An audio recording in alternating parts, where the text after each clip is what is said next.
আশা কৰোঁ সকলোৱে ভালে আছে আৰু মই এই ভিডিঅ'টোত নতুন বিষয় লৈ আলোচনা কৰিম।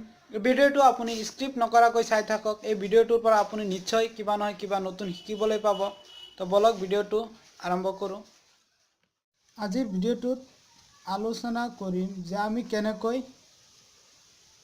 সদ্য প্ৰকাশিত খচৰাত যদি মোৰ নাম বা মোৰ ভিলেজ বা দেউতাকৰ নাম, জন্মৰ তাৰিখ, ফটো এইসমূহ ভুল আহিছে, তেতিয়াহ'লে আমি সেই তথ্যসমূহ কেনেকৈ সংশোধনী কৰিব পাৰিম। তাৰ বাবে আমাক এখন ৱেবছাইট মুকলি কৰি দিছে, বা আপুনি NSK অফলাইনো এখন ফৰ্ম ফিল আপ কৰি জমা দিব পাৰে, যিটোৰে আপোনাৰ নাম NSK অপাৰেটৰসকলে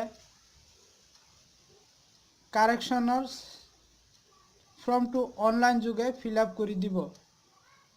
তো মই ভাবোঁ সেইটোৱে আপোনাৰ NSK অফলাইনত দিয়াটোৱে বেষ্ট হয় নেকি। আৰু যদি আপুনি ইচ্ছা কৰে আপুনি নিজেও অনলাইনৰ যোগেদি কাৰেকশ্যন ফৰ্ম ফিল আপ কৰি দি দিব পাৰে। তো এতিয়ালৈ কাম আৰম্ভ কৰা নাই। যেতিয়াই কৰিব মই ইনফৰমেশ্যন পাম, যিহেতু মই NSK অপাৰেটৰ হিচাপে কাম কৰি আছোঁ। যদি পাওঁ লগে লগে আপোনালোকক জনাবলৈ চেষ্টা কৰিম। তো আপুনি যদি বিচাৰে যে মই অফলাইনত ফৰ্ম ফিল আপ কৰি দিম, তো আপুনি নিশ্চয় মোৰ আগৰ ভিডিঅ'টো চাইছে। যদি চোৱা নাই, মই সেই ভিডিঅ'ৰ লিংকটো ডেছক্ৰিপশ্যন বক্সত মই দি দিম। আপুনি তাৰ পৰা গৈ ডাইৰেক্ট ফৰ্ম ফিল আপটো ভিডিঅ'টো চাব পাৰে আৰু ফৰ্মটো ফিল আপ কৰি দিব পাৰে। আৰু যদি ইচ্ছা কৰে আপুনি জাষ্ট এনেই ফিল আপ কৰি দিব পাৰে। তাতে লিখাই আছে অতি সহজ ফৰ্মটো ফিল আপ কৰোঁতে। আপুনি জাষ্ট যিখিনি আপোনাৰ ভুল তথ্য সদ্য খচৰাত প্ৰকাশিত হৈছে, সেই তথ্যসমূহ আপুনি ফৰ্মটোত লেফ্ট ছাইডত লিখিব আৰু যিটো কাৰেক্ট আপুনি ৰাইট ছাইডত লিখি দিব। তো এইদৰে আপুনি অফলাইনৰ ফৰ্মটো ফিল আপ কৰি জমা দিব পাৰে। আৰু এটা আলোচনা কৰিম অনলাইনত আমি কেনেকৈ ফৰ্ম ফিল আপ কৰিব পাৰিম। অনলাইনত কেনেকৈ পাৰিম মই দেখাই দি আছোঁ ৱেবছাইটটো। এইটো ৱেবছাইট 1 জানুৱাৰীৰ পৰা মুকলি কৰি দিছে। 31 জানুৱাৰীৰ শেষলৈ এই ৱেবছাইটটো অন থাকিব।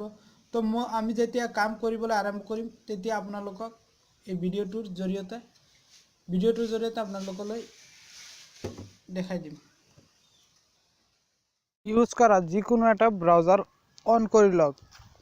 ধৰক মই মোৰ মোবাইলত ক্ৰম ব্ৰাউজাৰটো মই বেষ্ট বুলি ভাবোঁ, চ' মই ক্ৰম ব্ৰাউজাৰটো অন কৰি লৈছোঁ। অন কৰাৰ পিছত আপুনি ইয়াত নিশ্চয় চাবলৈ পাইছে চাৰ্জ আইকনখন। আপুনি সেই চাৰ্জ আইকনটো চাৰ্চ কৰি দিয়ক। কি চাৰ্চ কৰিব লাগিব? www.nrc.assam.nice.in এইটো চাৰ্চ কৰাৰ লগে লগে আপোনাক এখন এণ্টাৰ পেজলৈ লৈ যাব। আপুনি চাবলৈ পাই আছে এনেকুৱা পেজ এখনত আপোনাক লৈ আহিব। ইয়াত আপুনি এই অনলাইন NRC ড্ৰাফ্ট কাৰেকশ্যন এইটোৰ আগত আপুনি এটা কাম কৰিব লাগিব। সেইটো হ'ল আপুনি ইয়াত নিশ্চয় চাবলৈ পাইছে ৰাইট ছাইডত একেবাৰে ওপৰত 3টা ডট একেলগে চাবলৈ পাইছে। সেই ডটটোত আপুনি প্ৰথমতে ক্লিক কৰি লওক। ক্লিক কৰি আপোনাৰ মোবাইলৰ ডেস্কটপ সাইট বুলি এটা অপশ্যন আছে। ডেস্কটপ সাইট বা ডেস্কটপ যি আহে সেইটো আপুনি ডেস্কটপটো অন কৰি দিয়ক। এইদৰে অন কৰাৰ লগে লগে এতিয়া আপোনাৰ মোবাইলত ঠিক লেপটপ বা কম্পিউটাৰৰ দ্বাৰা আপুনি ড্ৰাফ্টসমূহ চাবলৈ পাব। এতিয়া বলক মেইন পইণ্টটোলৈ। আপুনি ইয়াত নিশ্চয় চাবলৈ পাইছে online NRC draft correction portal. এই অপশ্যনটোত আপুনি অন কৰি লওক টাচ কৰি।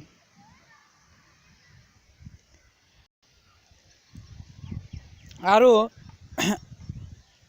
এই নোটিছসমূহ আপুনি পাৰিলে পঢ়ি ল'ব।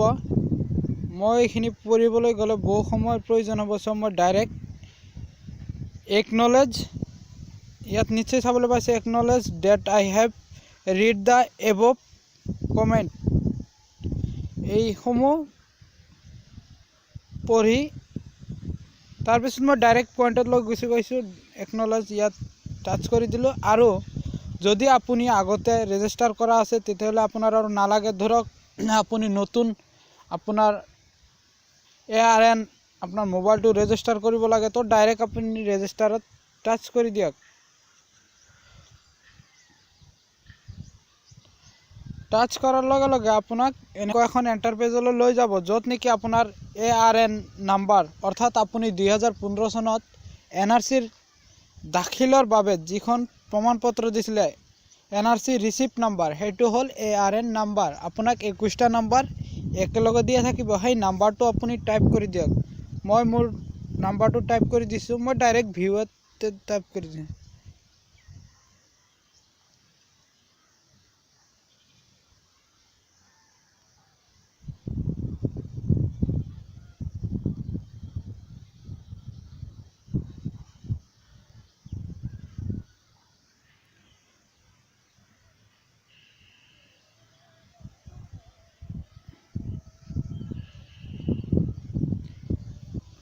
এতিয়া আপোনাক কেপচাটো ইয়াত বহাব লাগিব।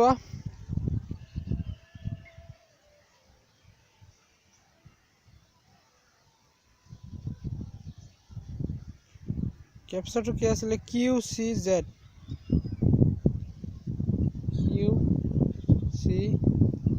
তাৰপিছত আছিলে আপোনাৰ 1VQ।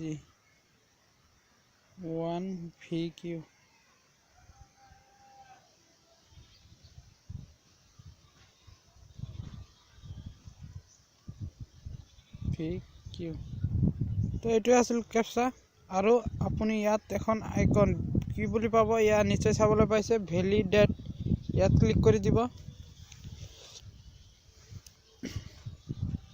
ইয়াত ক্লিক কৰি আপোনাৰ মোবাইলটো আপুনি ৰেজিষ্টাৰ কৰি ৰাখিব লাগিব। আৰু আপুনি যিটো LDC কোড, LDC আপুনি এণ্টাৰ ইউৰ LDC আপুনি নিশ্চয় চাবলৈ পাইছে। ইয়াত আপোনাৰ LDC নাম্বাৰটো আপুনি যিটো নাম্বাৰেৰে দাখিল কৰিছে সেই নাম্বাৰসমূহ আপুনি ইয়াত টাইপ কৰি দিব লাগিব।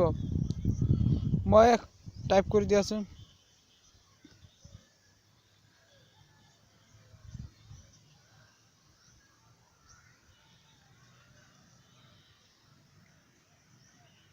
আৰু ইয়াত নিশ্চয় চাবলৈ পাইছে ভেলিডেট।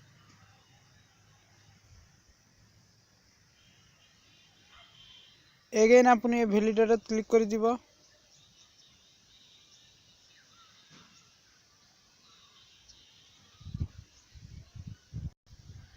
তো আপুনি এইদৰে আপোনাৰ মোবাইলত NRCৰ কাৰেকশ্যনৰ বাবে ৰেজিষ্টাৰ কৰি ৰাখিব পাৰে। আৰু আপুনি NSKত এখন আপুনি কাৰেকশ্যন ফৰ্ম কেনেকৈ ফিল আপ কৰিব পাৰে, মই এটা ভিডিঅ' বনাইছোঁ, সেই ভিডিঅ'ৰ ডেছক্ৰিপশ্যন বক্সত মই দি দিম লিংকটো। আপুনি ডাইৰেক্ট তাতে গৈ সেইধৰণে ফৰ্ম এখন ফিল আপ কৰি NSKত দি থৈ আহক, সিহঁতে কৰিব কাৰেক্টলি। এতিয়ালৈ ছাইট খোলা হৈছে, কিন্তু 1 জানুৱাৰীৰ পৰা খোলা হৈ আছে আপোনাৰ ছাইটটো। ধন্যবাদ ভিডিঅ'টো চোৱাৰ বাবে। যদি ভিডিঅ'টো ভাল লাগিছে বা আপোনাৰ হেল্পফুল হৈছে, নিশ্চয় এখন লাইক কৰিব। আৰু এটা অনুৰোধ, যদি মোৰ চেনেলটো আপুনি ছাবস্ক্ৰাইব কৰা নাই, তেন্তে চেনেলৰ কাষতে থকা ৰঙা ছাবস্ক্ৰাইব বাটনটো আপুনি টাচ কৰি মোৰ চেনেলটো ছাবস্ক্ৰাইব কৰি দিব। আৰু লগতে ওলাই অহা বেল আইকনখন আপুনি টাচ কৰি অন কৰি ৰাখিব। সেই বেল আইকনখন অন কৰি ৰাখিলে মই যেতিয়াই ভিডিঅ' আপলোড দিম, এই ধৰণৰ আপুনি লগে লগে নটিফিকেশ্যন পাই থাকিব আৰু মোৰ ভিডিঅ'সমূহ চাবলৈ পাব। তো ধন্যবাদ। জয় অসম, জয় অসম। See you again.